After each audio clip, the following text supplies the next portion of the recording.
زوجي ضاع من عندي بفرنسا هو وبنتي الكبيرة. صعدنا بالشاحنة أنا والأطفال على أساس زوجي وبنتي ورانا بالشاحنة الثانية، وضاع أنا من تليفوني بالشاحنة. إحنا وصلنا وهم ما وصلوا وما عندي أي أخبار عنهم لحد الآن. أنا ما راضية، أنا أريد بيت، يعني أريد يعطوني بيت، أريد إقامة، أريد أطفال يروحون على المدرسة يشوفون حياتهم، يعيشون بالأمان، يعيشون بالحرية. الحرمان اللي انحرموا من عنده أنا من 2015 طالعة من البلد لهذا اليوم، ما عندي أوراق، ما عندي إقامة. يحتضنني هذا البلد يعني اللي أعرفه، ما ينظلم بي أحد.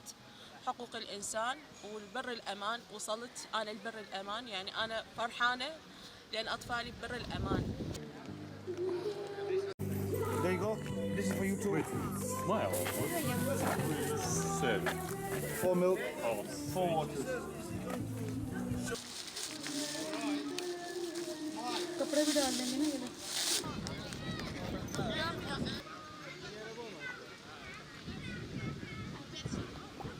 جبار عليوي الأزرقي من العراق، عن طريق من العراق على تركيا، من تركيا على اليونان. صار عندنا حادث غرق وغرقنا بالبحر، بقينا 8 ساعات وبنتي وقف قلبها 15 دقيقة.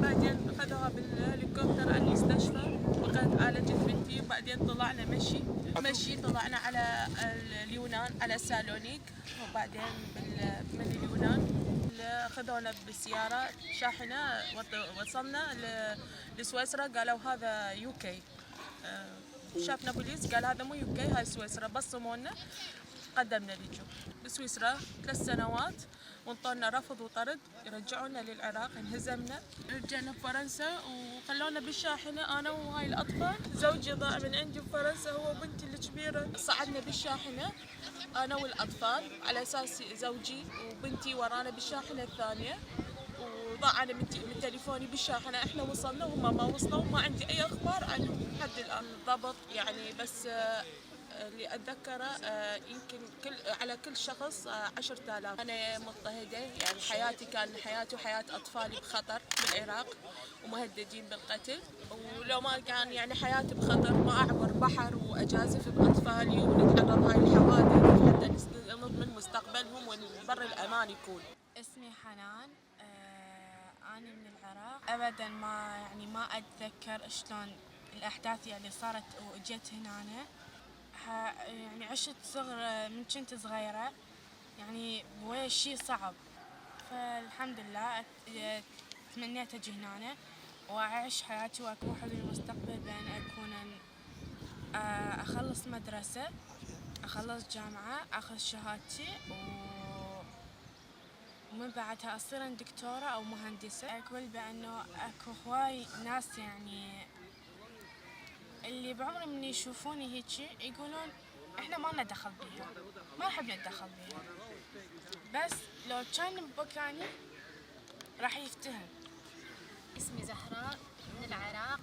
طفولتي عشتها بالعراق لحد 2015.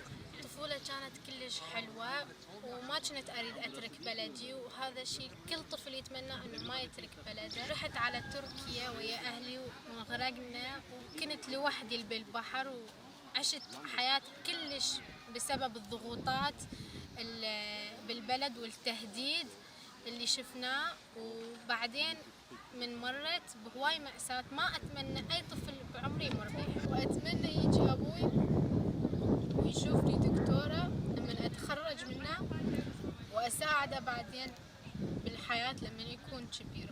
السبب اللي خلاني أطلع من بلدي هو التهديد والزواج القسري.